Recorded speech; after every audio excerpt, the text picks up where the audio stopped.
본문 보면은요, 7장 8절까지 읽었는데요. 거기에 나타났던 네 짐승이 있죠.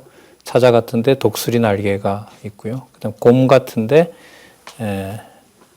몸 한편을 들었다. 그리고 새 갈빗대가 물렸다는 거고요.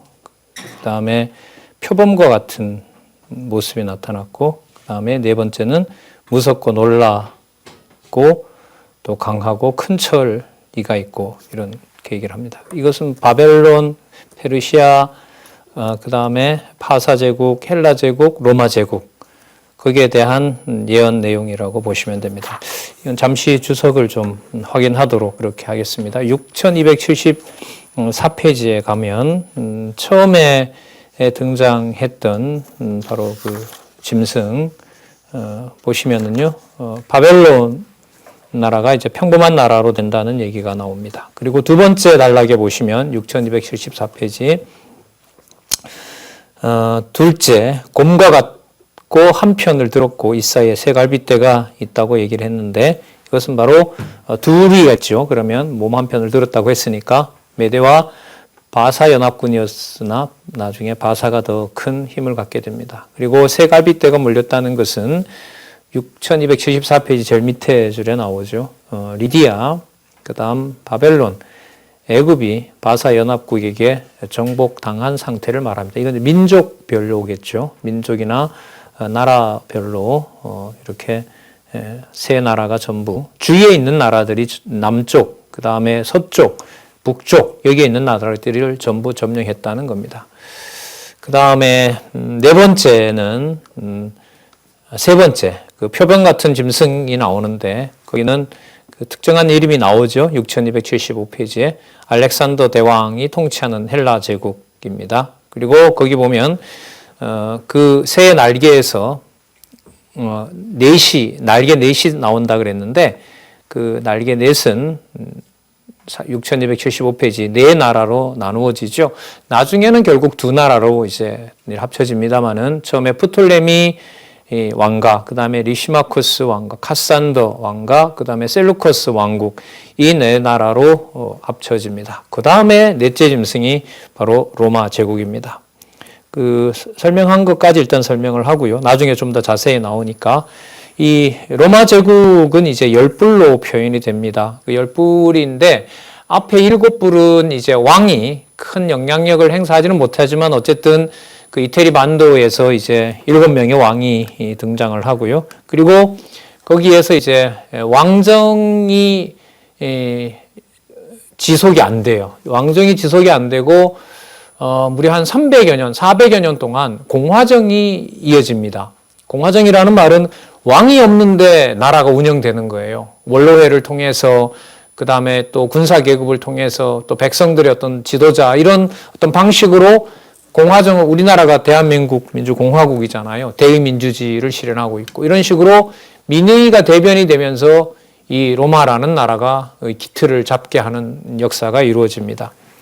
이런 것도 기독교 역사를 관심이 있다면은 이런 틀 속에서 이 공화정에 대한 연구 같은 것도 정치 신학에 관심이 있는 사람들은 꼭 연구해 볼 만한 가치가 있어요. 하나님이 왜 이 무렵에 이런 식으로 해서 로마 제국을 준비했는지, 다른 나라에 이런 유래가 없었거든요. 자, 어쨌든 그 7명의 왕 다음에는 이제 삼두 정치가 나타납니다. 그래서 삼두 정치를 하더라도 이들이 다 지배자였기 때문에 로마 제국은 바로 열왕에 의해서 준비되고 있는 나라고요. 그리고 예수님 당시에 등장했던 그 유명한 시저의 그 양아들이 있죠. 그 옥타비아누스. 그 왕이 이제 로마 제국이라는 것을 전 만천하에 공표하는 왕입니다. 그 로마 제국이 공표가 될 때 바로 영원한 나라, 하나님 나라가 이 땅에 성취가 된 거예요.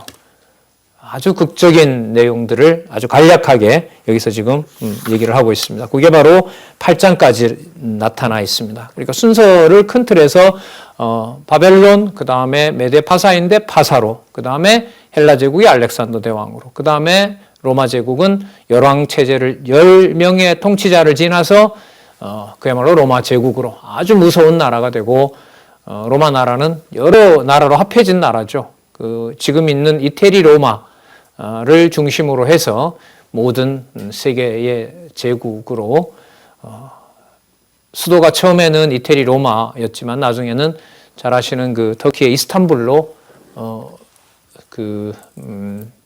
옮겨지면서 이스탄불에 있던 그 제국은 1453년에 망하죠. 그러니까 어쨌든 1500년 동안에 왕가 그 제국을 운영하던 나라이죠. 그 역사는 이제 중세 역사하고 맞물려 있는데 그런 잔존 세력들이 어떻게 보면 지금의 어떤 세계 권력이라 그럴까요? 세계의 어떤 군사적인 것, 그 다음에 어떤 패권을 쥐고 바로 이제 움직이고 있는 유럽 중심의 역사. 지금은 이제 깨어지고 있죠.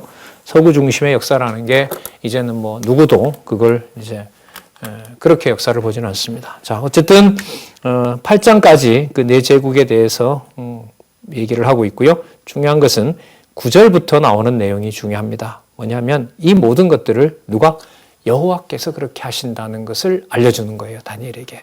그리고 다니엘은 이 노구의 다니엘은 그 역사의 예언을 보면서 두려워하고 감당이 안 돼서 쓰러지고 알려주니까 또 쓰러지고 막 이렇게 막 진짜 인간적으로 말하면 하나님이 되게 괴롭히죠. 늙은 이 선지자가 주체가 안 될 정도로 하나님께서 그 예언의 내용을 쏟아 놓으시죠. 그리고 그 다니엘에게 기록하라고 알려주고 그를 일으켜 세워서 분명히 똑똑히 드리라고 얘기를 하고 아주 진짜 무섭고 매정하게 하나님께서 이 다니엘서 후반부를 기록하게 하셔서 여러분들과 저에게 이러한 진짜 세계 역사를 보는 어마어마한 안목을 주신 거예요. 놀라운 책이죠, 사실 이 다니엘서. 다른 것과 물론 연관이 반드시 돼야 되고요.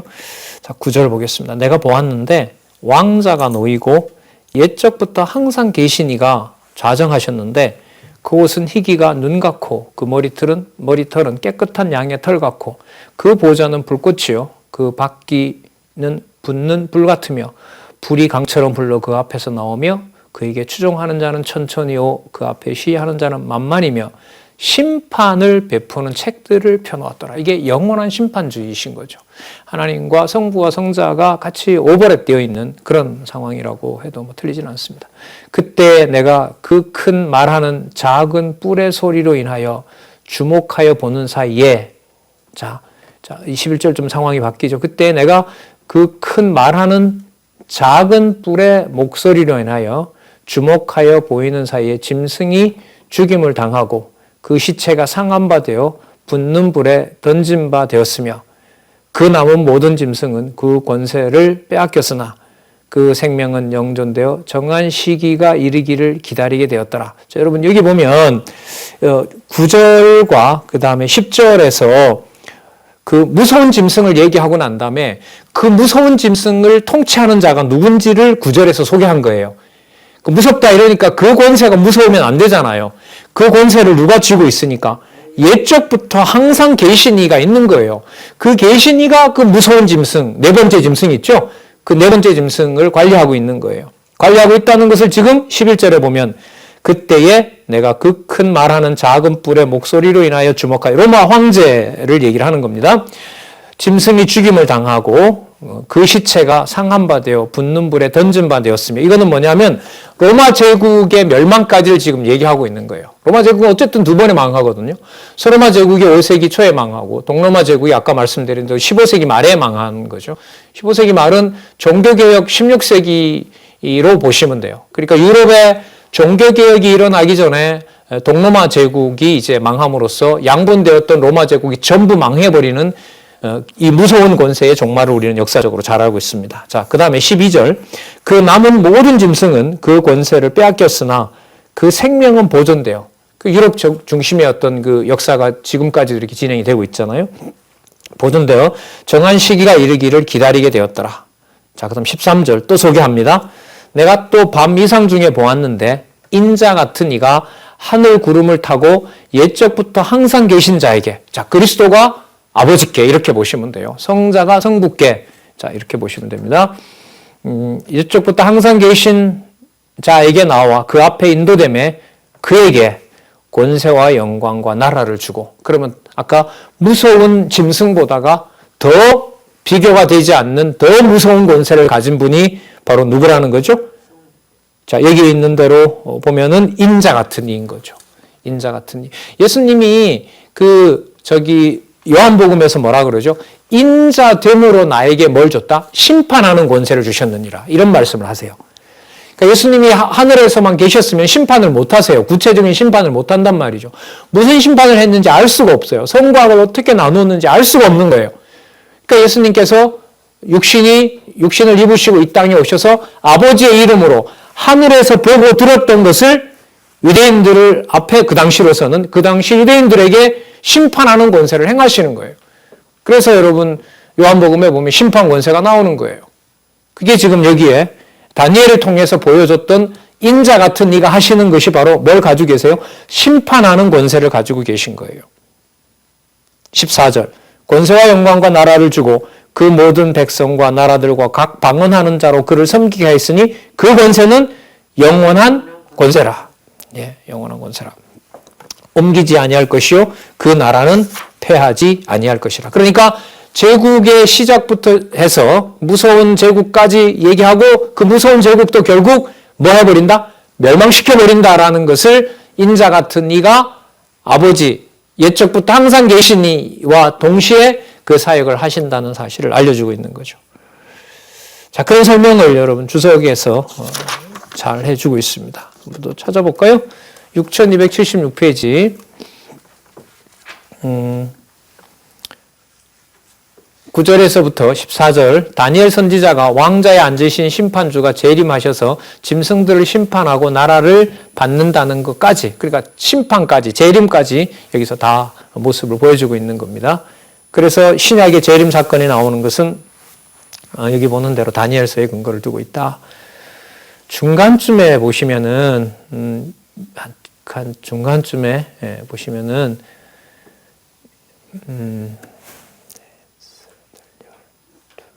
밑에서 한 15번째 줄, 그러니까 중간쯤 되겠습니다. 그리고 그 남은 모든 짐승은 첫째와 둘째와 셋째 짐승을 말한다. 그리고 정한 시기는 하나님 나라인 성도의 몸된 교회가 세워질 때를 말한다. 따라서 다니엘이 심판주의 이상을 보고 있을 때에 하나님을 대적하는 말을 하는 작은 뿔을 바라보는 사이에 로마가 멸망하여 심판을 당하고, 그걸 제가 아까 약간 첨가해서 역사적 사실을 말씀을 드렸고요. 남은 바벨론과 바사와 헬라는 권세를 빼앗기고 목숨만 유지되어 지금 그 민족들 후예들 살아있잖아요. 그리스도의 몸된 교회가 세워지기까지 여러분 그 근동 나라에 지금 목숨을 걸고 복음을 전하는 분들이 있고, 지금은 이제 이런 정보통신 그야말로 혁명시대의 스마트폰으로 말씀을 듣는 자들도 점점 늘어나고 있는 추세에 있죠. 자, 그게 바로 무서운 짐승 권세가 깨어진 결과라고 할 수가 있습니다.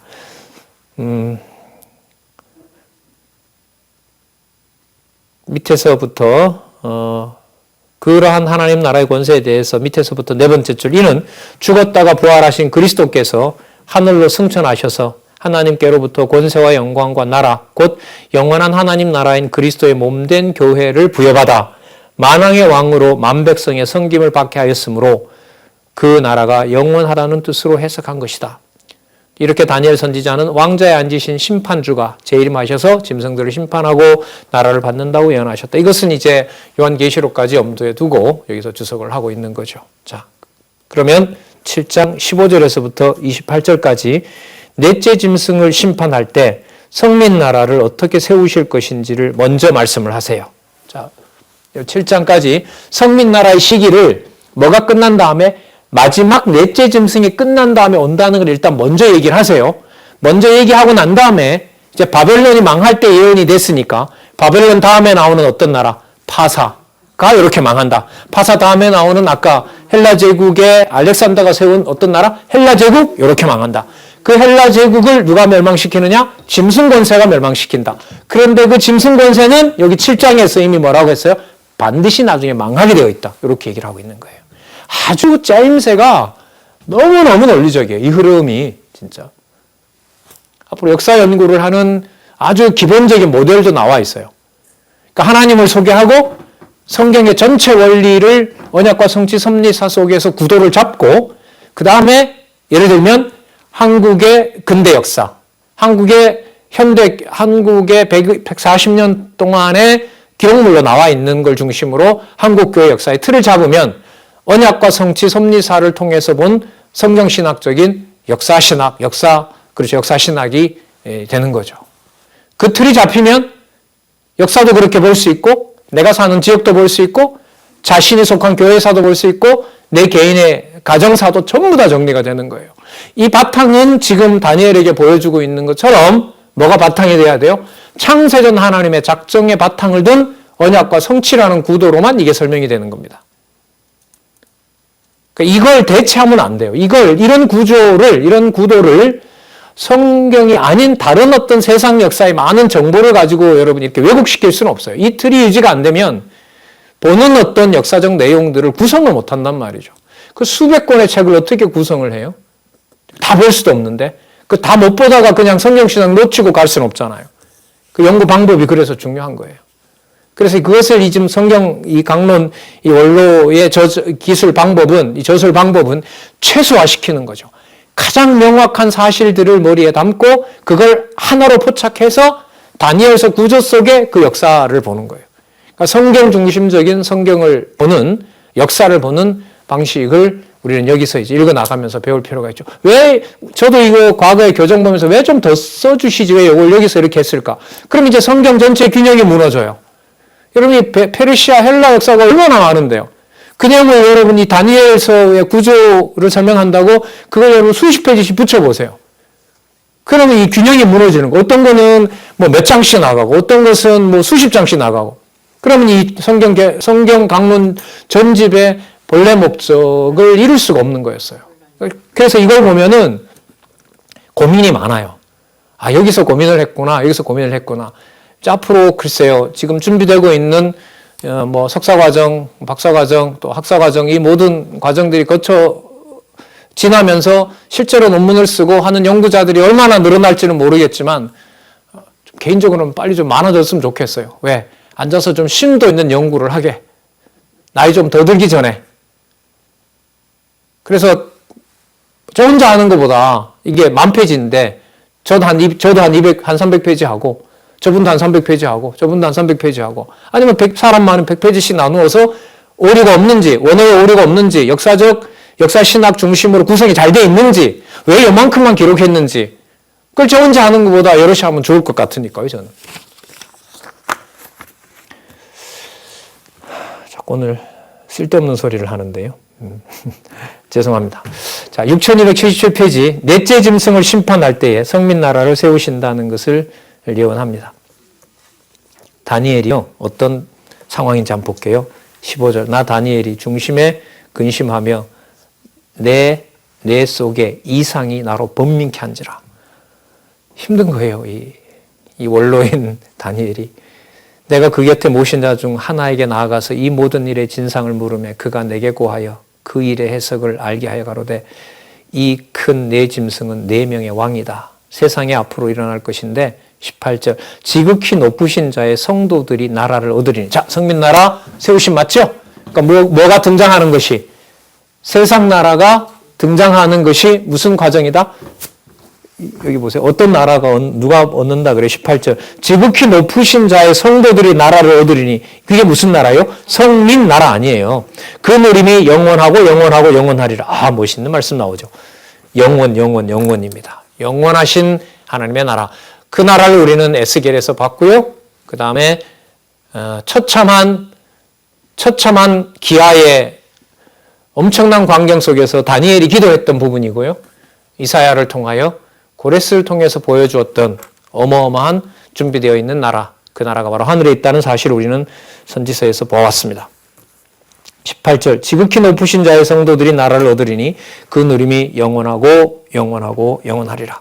이에 내가 넷째 짐승의 진상을 알고자 하였으니, 자, 일단 넷째 짐승부터 소개를 먼저 합니다. 모든 짐승과 달라 심히 무섭고 이는 철이요 발톱은 노시요 목고 부서뜨리고 나머지는 발로 밟았으며 또 그것의 머리에는 10뿔이 있고 그 외에 또 다른 뿔이 나오매 3뿔이 그 앞에 빠졌으며 그 뿔에는 눈도 있고 말하는 입도 있고 그 모양이 동류보다 강하여 보인 것이라. 로마의 역사를 얘기를 하는 겁니다. 설명을 해놨습니다. 주석에 내가 본즉 이 뿔이 성도들로 더불어 싸워 이기더니. 그렇죠. 그 초기에 보면 로마 제국이 얼마나 그 성도들을 특히 이제 유대 신자들이죠. 얼마나 핍박하고 예수님 당시에도 그렇게 하고 또 유대인들을 사주해서 또 예수님을 어쨌든 또 죽이도록 하고 사도들도 핍박하고 이제 그런 일을 한 자들이죠. 21절 내가 본즉 이 뿔이 성도들로 더불어 싸워 이기더니. 자, 또 등장합니다. 옛적부터 항상 계신 자가 그 영원한 통치자이시기 때문에 그렇게 성도들을 잠시 이기더라도 이기는 게 아니라는 거죠. 옛적부터 항상 계신 자가 와서 지극히 높으신 자의 성도들을 위하여 신원하셨고 이름의 성도가 나라를 얻었더라. 이게 예수님의 초림이라고 보시면 되죠.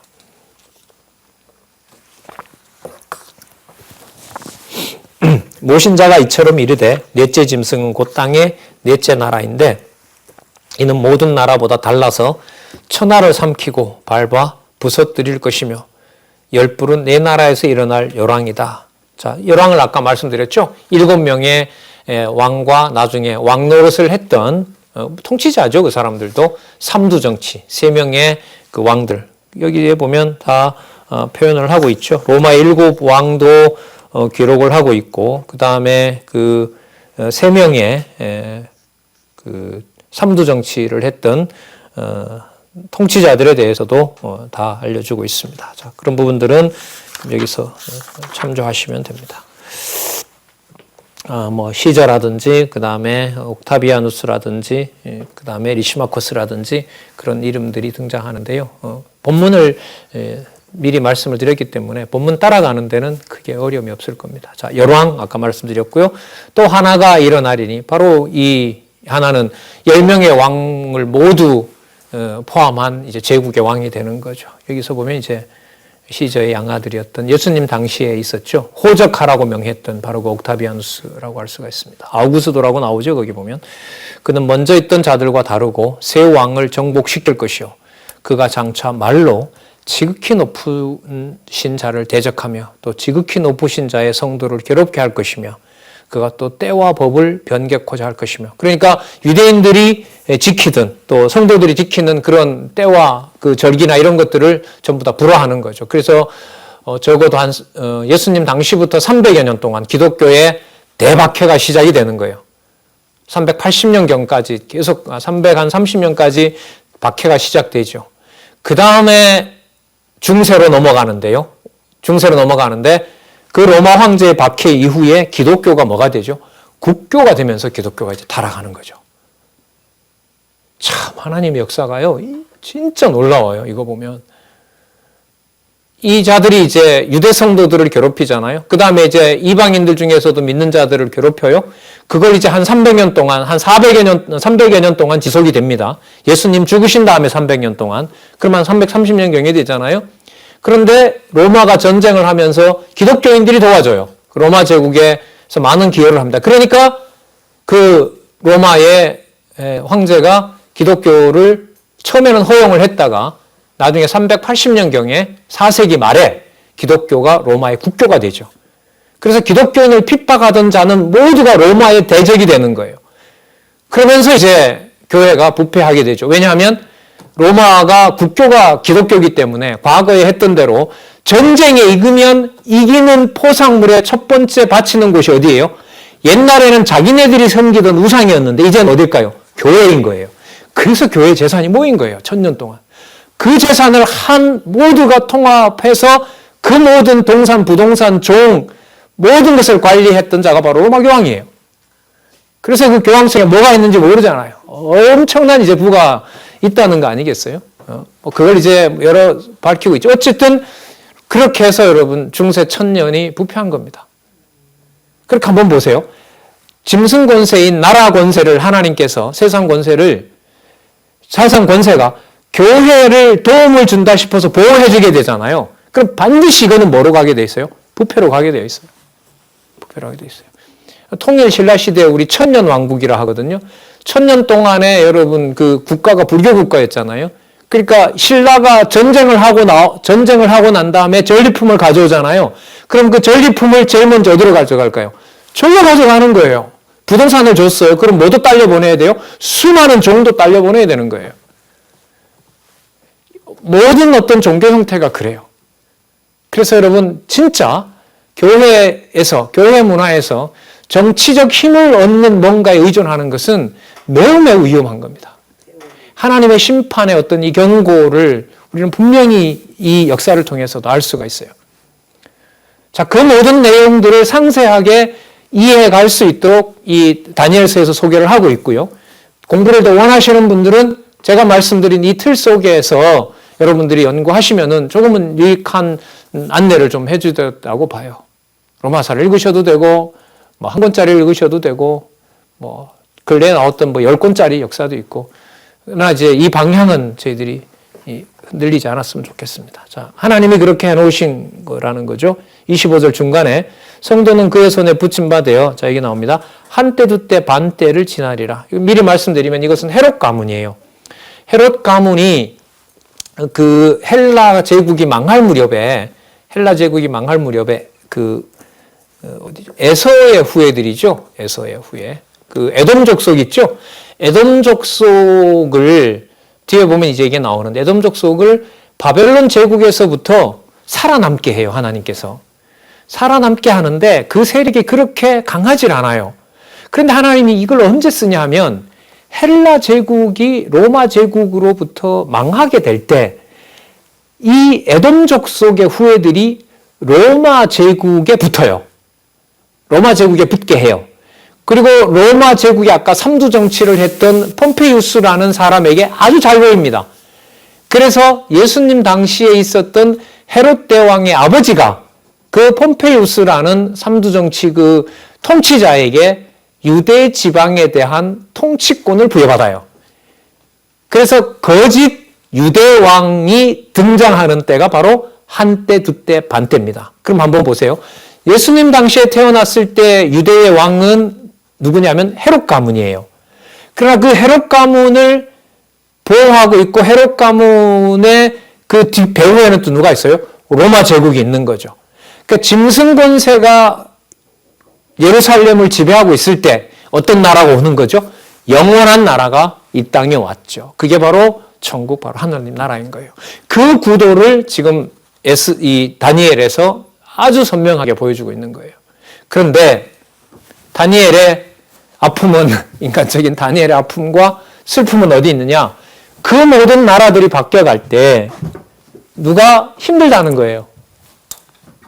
유다 나라가, 택한 백성이. 뭐 할 때요?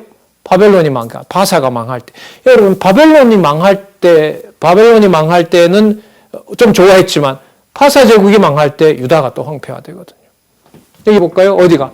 헬라 군대가 진입해서 헬라 제국이 망할 때 유대가 또 환란을 당하는 거죠. 로마 제국이 망할 때도 그랬습니다.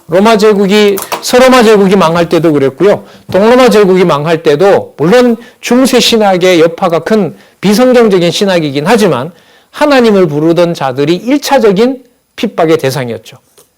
근데 흥미로운 역사도 많아요. 그 터키에 있었던 거기에서는 이 기독교인들이 아랍 국가의 일부들은 또 보호를 해주고 그럽니다. 그래서 그 일부가 여러분 어디로 갔냐면 러시아로 간 거예요. 러시아로 도망을 가서 러시아에 복음이 전해지는 발판을 삼은 거죠. 그 러시아에 복음을 전하는 일에 로만 가톨릭이 아닌 정교회가 아닌 하나님 말씀을 전하는 일에 수많은 고생과 수고를 한 분들이 일제시대 때 일본이 강제로 또 스탈린이 강제로 쫓아보냈던 북해 연해주에 살고 있는 조선족들입니다. 어쨌든 짧게 말씀을 드렸지만 그런 방향으로 여러분 이 한국 교회사나 세계 교회사를 볼 수 있는 안목도 바로 이 다니엘서를 통하여서 많은 힌트를 받을 수가 있어요. 자, 분명한 사실은 땅에 일어나는 일의 모든 근거가 어디에 있다는 거죠? 하늘에 있다는 사실을 다니엘로 하여금 보여주고 있다는 겁니다. 27절 복종하리라. 자, 28절에 한번 볼까요? 그 말이 그에게 그친지라. 영원한 권세, 영원한 나라, 영원한 권세를 얘기를 해주고 그 전해주던 자의 말이 그쳤습니다. 나 다니엘은 중심이 번민하였으며 내 낯이 변하였으나 내가 이 일을 마음에 감추었느니라. 그냥 마음에 두고 두렵고 무서운 하나님의 그 섭리 역사를 대하는 거죠. 여러분 실제로요. 성경 신학을 통해서 하나님의 전능성과 신실성과 주권성과 창세전에 정해 놓으셨다는 그런 틀을 가지고 역사를 읽게 되잖아요. 흥미롭고 재밌지 않습니다. 흥미롭고 재밌지가 않아요. 내적으로 질문이 많이 생겨요. 야, 너 진짜 이런 섭리를 한 신을 너 진짜 믿냐? 이런 도전이 끊임없이 다가옵니다. 그래서 성경에 바탕을 두는 것은요. 공부 방법론에 있어서 절대적이에요. 다른 방법이 없어요. 글쎄 다른 방법 있으면 저한테도 우리 후배들이나 같이 공부하시는 분들 알려줬으면 좋겠어요. 그런 틀 없어요. 역사 철학도 제가 좀 흥미가 있어서 많이 공부를 했거든요. 역사 철학은 마지막에 가면 답이 없는 거예요. 이래도 되고 저래도 되고 결국 인간은 허무한 존재로 빠지게 되고 모든 역사 종말은 무로 다 돌아간다. 이게 여러분 역사 철학의 현재 결론입니다. 그런 부분을 제가 철학 박사 논문 쓰면서 좀 많이 고민도 했었고요.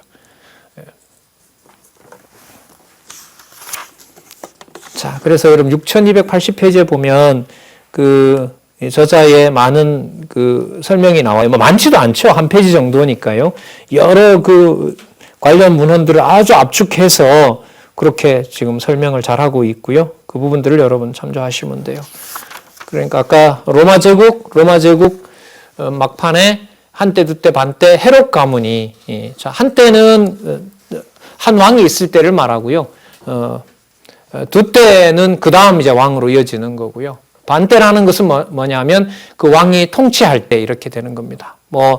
이 주석을 하고 있으니까 간단하게 좀 정리를 하면은요. 한때는 아까 그 처음에 그 시기로 보면 이렇게 보면 돼요. 한때는 예수님 당시에 그 예수님 출생에 왜 아기들을 죽였던 왕 있죠. 그 헤롯 왕. 그 헤롯 왕의 아버지가 한때예요. 그러면 그 헤롯 왕은 몇 대일까요? 두 대인 거예요. 아셨어요? 자, 그러니까 그렇게 이해하시면 제일 빠를 것 같아요. 그러니까 예수님 당시에 그 예수님을 죽이려고 유아를 학살하도록 했던 그 왕을 보통 헤롯 대왕이라고 하거든요. 그 왕의 아버지인데 그 사람은 안티파테르라고 얘기를 하죠. 그 안티파테르가 바로 한때고요. 로마와 밀착되어 있는. 그리고 로마로부터 권력을 부여받은. 그리고 예수님 당시에 있었던 그 왕이 바로 헤롯 대왕인 거고요. 그 사람이 두 때인 거고요.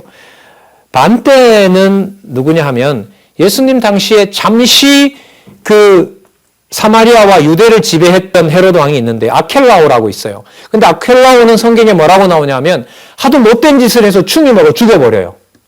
충이 먹어 죽었더라라는 왕이 나와요. 그 왕이 반때예요. 그런데 유대를 통치하던 이 왕이 왜 죽었느냐? 흥미로운 사실이 있어요. 유대의 헤롯 왕이 있으면은요, 예수님을 나중에 죽일 때 유대를 통치하던 헤롯 왕이 죽여야 돼요. 그러면 성경의 약속이 위배가 됩니다. 왜? 성경의 약속은 누가 죽이도록 되어 있어요? 이방인이 예수님을 죽이도록 되어 있어요. 십자가 처형을 당해야 된단 말이죠, 예수님께서. 그래서 제가 볼 때는 유대 나라의 아켈라오를 정치적으로는 왜 죽였느냐? 나중에 그러면 아켈라오가 죽고 난 다음에 유대는 누가 통치를 하게 되겠어요? 로마 총독이 직접 관할하게 되는 거예요. 그 로마 총독의 이름이 누구죠? 예수님을 죽였던? 바로 빌라도예요. 빌라도예요. 그러니까 빌라도가 왜 유대의 재판에 관여하느냐? 유대 총독 유대 왕이었던 아켈라오가 없으니까. 그럼 예수님 당시에 있었던 그 헤롯은 누구냐 하면 갈릴리를 지배하던 왕이에요. 그 사람은. 그러니까 어디에 관여를 못해요? 유대 일에 예루살렘 일에 관여를 못하는 거예요. 그럼 누가 관여해야 돼요? 왕이 없으니까? 빌라도가 관여해야죠. 그러니까 예수님은 누구 손에 죽을 수밖에 없어요? 빌라도 손에 죽을 수밖에 없어요. 그러면 로마의 그런 모든 거대한 역사가 하나님 정하신 뜻을 이루려고 하는 겁니까? 맞습니다. 그 통찰을 바탕으로 많은 역사적 내용들을 지금 제가 볼 때는 이 강론집 12권 다니엘서 강론에서 지금 이 저자는 그 방향을 보고 많은 내용들을 축약해 가면서 아주 중요한 내용들은 역사적 근거들을 밝혀주고 있는 거예요. 예. 자, 아까 영원한 나라 설명도 좀 보고 가도록 하죠. 6281페이지에 보시면 그 히브리어 이티브라고 나오는 낱말 있죠. 그 낱말 다음에 보시면 그리고 영원한 나라는 이렇게 됩니다. 자, 6281페이지 이티브라는 그 히브리어 밑으로 세 번째 줄. 그리고 영원한 나라는 지상의 교회를 포함하는 영원한 하나님 나라를 말한다. 따라서 자, 여기서부터 신학적 해석을 잘 보시기 바랍니다. 이게 다니엘서를 이런 구조로 만들 수 있는 근거를 바로 여기서 찾을 수 있어요. 예수 그리스도의 초림으로 진행되는 심판에 의해 로마 제국은 넷째 짐승이죠. 끝까지 멸망하게 되고 오순절에 성령 강림으로 세워진 지상의 하나님의 나라인 교회는 예수 그리스도의 재림에 의해 영원한 하나님 나라로 변화하게 된다. 다시 말하면 예수 그리스도의 초림에 의해 로마 제국의 패망과 함께 이건 이제 아까 말씀드린 서로마가 일단 망하고 서로마 망한 후에 1000년이 지나서 동로마도 망하게 되고 어쨌든 제국은 끝이 났죠. 함께 택한 백성들로 지상의 하나님 나라인 그리스도의 몸된 교회가 세워져 자라다가 지금이겠죠. 예수 그리스도의 재림으로 심판이 이루어지면 세상 권력자들이 만왕의 왕이신 자, 계시록 17장 14절이겠죠. 메모하셔도 됩니다. 그리스도 앞에 복종하게 된다는 뜻으로 예고해 주신 것이다. 재림까지 설명이 쭉 되는 내용들입니다. 자. 그러므로 바벨론 시대에 바벨론 왕국이 멸망당한 것을 다음에 하나님께서는 다니엘에게 자 이제 바벨론 망했으니까 무슨 나라도 망해야 된다. 파사도 망해야지. 그걸 이제 알려주는데 그게 무슨 징조라는 거예요? 성민나라가 오는 징조라는 거예요. 이게 바사 제국이에요. 이게 페르시아 제국이에요. 그 다음 2차적 징조는 뭐냐면 헬라 제국이 망하는 것. 누구에 의해서? 로마에 의해서. 로마에 의해서 망하는 것은 여기서 미리 얘기한 거죠. 그리고 마지막 12장에 가서 7장에 얘기했던 로마 얘기를 여기서 또 한 번 해요. 왜 또 할까요? 여기서 확정을 지어놓고 여기서 확정 짓는데 그 과정에 있었던 것을 다시 확정 지으려고. 이 다니엘서 구조가 이렇게 되어 있어요. 그리고 아까 중간에 어디였었죠? 2장에서부터 7장 몇 절까지가 어떻게 되어 있죠? 아람어로 되어 있죠. 히브리어가 아니에요, 이건. 히브리어가 아니고요. 이 사본이 아람어니까 바벨론 사람들은 줄줄 읽을 수 있는 거예요. 지금이야 뭐 각자 자기 나라 당시로 보면은 당시에 지성인들은 다 이 역사를 읽는 거죠. 뭘 읽을까요? 그 나라 누가 멸하겠구나. 여호와라는 신이 멸하겠구나. 누가 그런 말을 했죠? 느부갓네살이 그 말을 했고 벨사살이 그 말을 했고 다리오가 그 말을 했고 고레스가 그 말을 했고 고레스 얘기는 상세하게 등장하지는 않지만 이 내용들이 여기 다니엘서에 나오는 거예요. 이렇게 맞추어서 이 다니엘서를 했어야 되는데 이걸 재림에 맞추어서 억지로 숫자를 갖다 끼워 맞춰 놓으니까 이 세대주의가 다니엘도 망치고 다니엘 주석도 망치고 엉망이 돼버렸고 계시록도 엉망이 돼버렸고 그걸 또 맞춰서 사람 구원에다 맞추니까 그야말로 종말론이 왜곡되면서 이제 한국에도 이제 혼란한 그 옛날에 무슨 선교회 있죠. 또 잘못된 이 이단은 반드시 종말론으로 갑니다. 왜? 사람 마지막을 건드려야 뭔가 되니까요. 권력을 거머쥘 수 있기 때문에. 그건 아무도 모르죠. 창세전에 정하신 그 권세를 하나님이 분명히 가지고 계신다는 것을 선명하게 얘기를 하고 있는데. 자, 그러면 끝까지 상황을 어느 정도 말씀을 이제 우리가 살펴봤으니까요. 그럼 이제 구체적으로 아까 시기가 바벨론이 망하고 다리오 왕, 메대 제국이 시작했으니까 이제 메대 제국이 망하는 거. 그 다음에 메대 파사 제국을 멸망시킨 헬라 제국이 망하는 거. 그리고 로마 제국이 망하는 것 조금 하고 로마 제국 망하는 것은 이미 7장에서 결론을 내려놓았고. 자, 이렇게 해서 들어가면 됩니다. 그러면 여러분 이런 사실을 예수님이 잘 아실까요? 모를까요? 너무나 잘 아시죠. 그러면 마태, 마가, 누가, 요한에 나타난 세상 나라를 얘기를 하고 세상 나라를 평가하고 세상이라는 나라를 들어서 그 중에 내 백성이 있다고 할 때 어디가 바탕이 돼야 풍부한 연결성이 생길까요? 그렇죠. 선지서에 바탕을 둬야죠. 이게 제가 볼 때는 아직도 목마르고 좀 취약한 부분이에요. 그럼 방법이 없어요. 많이 반복하고 좀 더 욕심을 낸다면 다른 어떤 이 자료들은 많아요. 예수님 오시기 전, 그러니까 바벨론 제국에서부터 시작하는 자료들은 많습니다. 그때는 이 문자 문화가 어쨌든 간에 하나로 헬라어로 아람어로 헬라어로 이렇게 언어가 하나로 통일되기 때문에 많은 문헌들이 지금 뭐 한국어로도 번역이 되어 있고 우리가 컴퓨터를 통해서 검색하면 볼 수 있어요. 다른 나라 언어에서 못 본다고요? 요즘 기술이 좋아져서요. 화면에 띄워놓은 세계 국가 어느 나라라도 화면에 나오는 글자는 한글로 대충 다 번역이 돼요. 누르면 키 한 번만 클릭 한 번만 하면 화면에 있는 모든 언어들이 기계 언어긴 하지만 알아볼 수 있을 정도로 언어로 다 바뀌어요. 이런 시대에 이런 환경까지 줬는데 공부하는 사람이 공부를 안 한다는 것은 무서운 심판이죠. 자, 보겠습니다. 8장 파사 왕국과 그 이후의 왕국이 패망하는 걸 한번 보도록 할게요. 근거를 창세기 1장 28절로 소개하고 있네요. 너무나 우리에게 익숙한 자손 땅 통치. 자, 그러면 연결이 되네요. 파사 왕국의 패망은 파사 제국에게도 페르시아 제국에게도 누구 이름이 알려진다?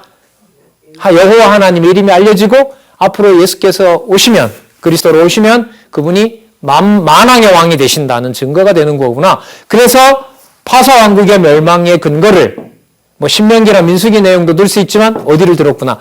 창세기 1장 28절을 들었구나. 자. 제 설명인 거고요. 여러분들이 보실 때 어떻는지 그는 이제 다음에 또 우리 같이 공부할 때 좀 더 공부하고 또 다르면은 또 달리 연구한 것들을 얘기해 주시고 심화되면 또 심화되는 계기가 되면 참 좋겠다는 생각이 듭니다. 자, 8장 1절에서부터 14절 두 뿔 수양과 페르시아죠. 한 수염소 이건 헬라입니다. 작은 뿔 이것은 헬라에서 나오는 아주 못된 왕 안티오코스 4세 거기에 그 제목에 나와 있습니다. 미리 적어놓고 보시는 것도 괜찮겠죠. 왜냐하면 주석을 하고 있으니까. 두 뿔 수양은 바로 페르시아, 파사, 한 수염소 헬라의 알렉산더, 그 다음 작은 뿔 안티오코스 4세, 안사 이렇게 적어놓으시면 될 것 같습니다.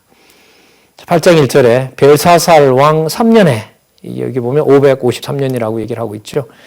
그러니까 여러분 이 553년에 얘기를 한 거면은요. 이게 나중에 이 안티오코스가 나올 때까지는요. 안티오코스가 이게 168년이거든요. 그러면 당시가 이제 553년이니까요. 몇 년 후의 역사인 거예요? 한 380년 후의 역사를 다 여기서 정하고 있는 거예요, 이미. 예.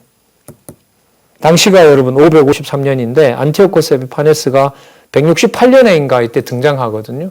그러니까요. 이미 수백 년의 역사를 또 로마의 멸망 역사까지 여기서 이미 다 확정을 해 놓으신 거죠. 다시 이상이 나타나니라. 2절에 내가 이상을 보았는데 내가 그것을 볼 때 내 몸은 엘람도 수산성에 있었고 내가 이상을 보는 을레라는 강변이 있습니다. 울라이라고 하죠. 그 강변에 있었어요. 내가 바늘이 눈을 들어봤는데 강가에 두 뿔 가진 수양이 있어요. 두 뿔 가진 수양. 두 뿔 가진 수양은 벨사살 다음에 나오는 바로 메대와 파사를 말합니다. 자, 한 뿔은 메대고요. 거기 보면 더 긴 뿔이 나오죠. 3절 끝에 보면. 그 두 뿔이 다 길어도 한 뿔은 다른 뿔보다 길었다라고 하는데 더 긴 뿔은 파사입니다. 나중에 누가 권력을 잡죠? 파사가 권력을 잡습니다.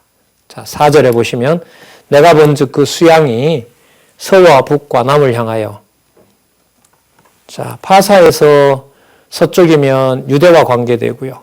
북쪽으로 가게 되면 저기 시리아로 가는 거고요. 남쪽으로 오게 되면 애굽으로 가게 되는 거죠. 그 일대를 향하여 받으나 그를 당할 짐승이 하나도 없고 그 손에서 능히 구할 리가 절대로 없으므로 그것이 자기 멋대로 행하고 스스로 강대하더라.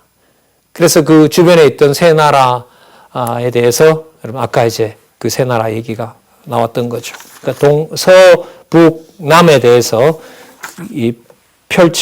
그 권세를 펼쳐 나간다는 겁니다. 자, 5절 이제 그 나라도 망하게 되고 이제 헬라 제국으로 넘어가는 걸 얘기합니다. 8장 5절 내가 생각할 때에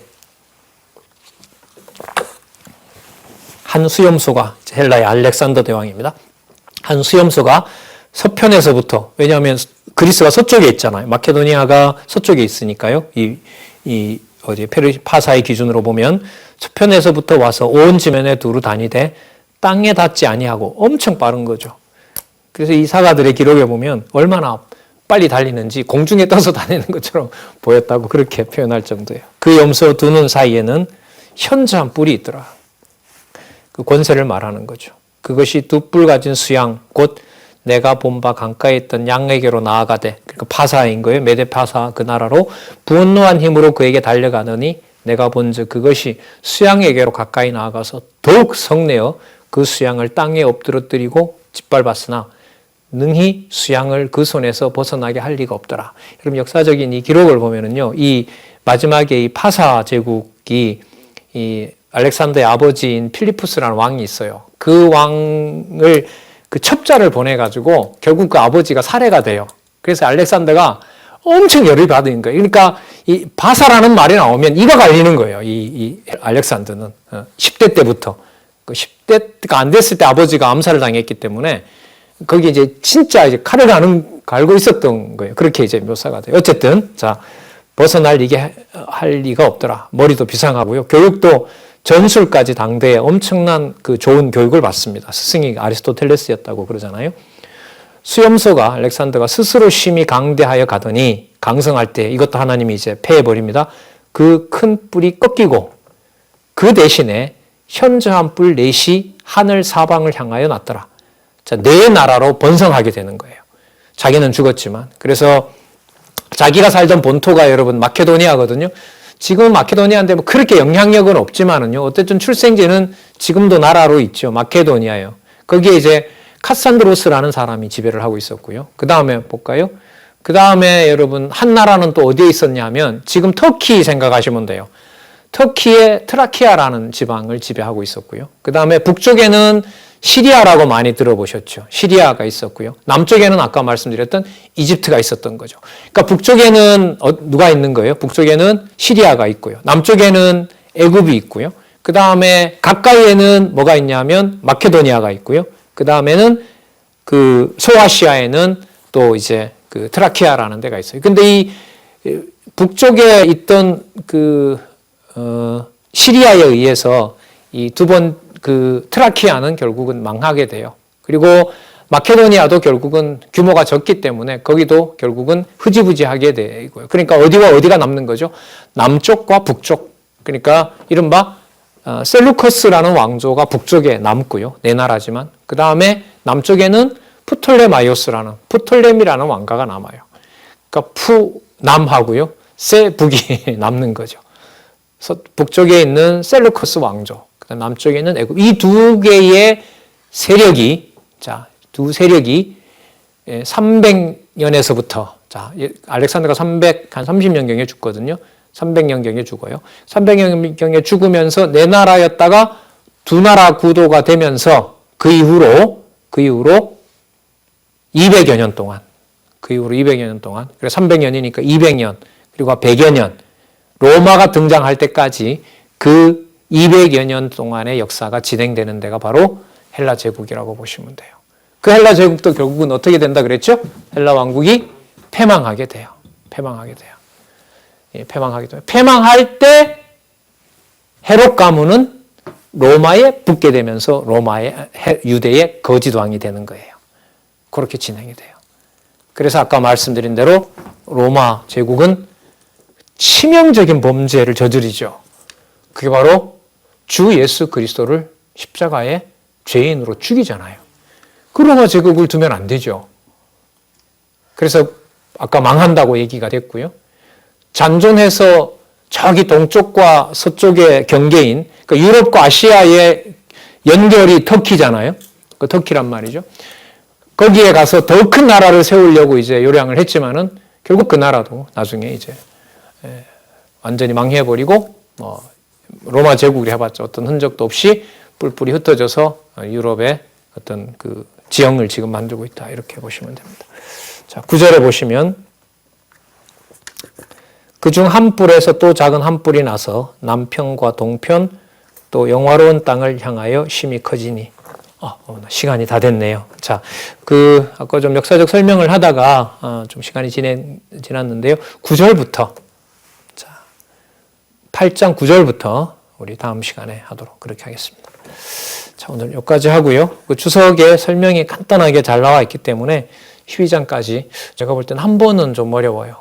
서너 번 정도 읽으셔야 아마 익숙하게 됩니다. 익숙한 것은 뭐가 익숙하냐 하면 다니엘서 전체 구조 속에 반복되는 하나님 계시 중심의 구조를 잡는 게 제일 중요해요. 그렇기 때문에 강론집을 읽으라고 권해드리는 거예요. 어떤 다른 역사책을 보는 것보다 강론집에 있는 이 공부에 일단 충실하셔야 돼요. 그걸 잡아놓고 리시마쿠스가 누군지 프톨레마이오스가 누군지 그건 이제 여러분 검색을 하셔서 보시든지 보시면 돼요. 그 내용에 이제 어떤 거는 잘못된 정보도 있고 또 올라온 자료들은 또 정확하니까요. 그걸 가지고 전체 구조를 이해하는데 도움이 됐으면 좋겠습니다. 기도하겠습니다. 하나님 아버지 감사합니다. 놀라운 세계 역사를 섭리하시면서 하나님 정하신 뜻을 한 채 착오도 없이 이루어 가십니다. 하지만 우리의 지성과 우리의 정서로는 이해를 할 수가 없습니다. 하나님 간절히 원하옵나니 귀한 말씀 분명히 알 수 있는 이 성경신학을 우리에게 허락해 주셨습니다. 더더욱 진리의 말씀 사랑하며 진리의 말씀 사랑하고 성경 연구에 게으름이 없도록 하나님 꼭 지켜주시옵소서. 예수님의 이름으로 기도드렸습니다. 아멘.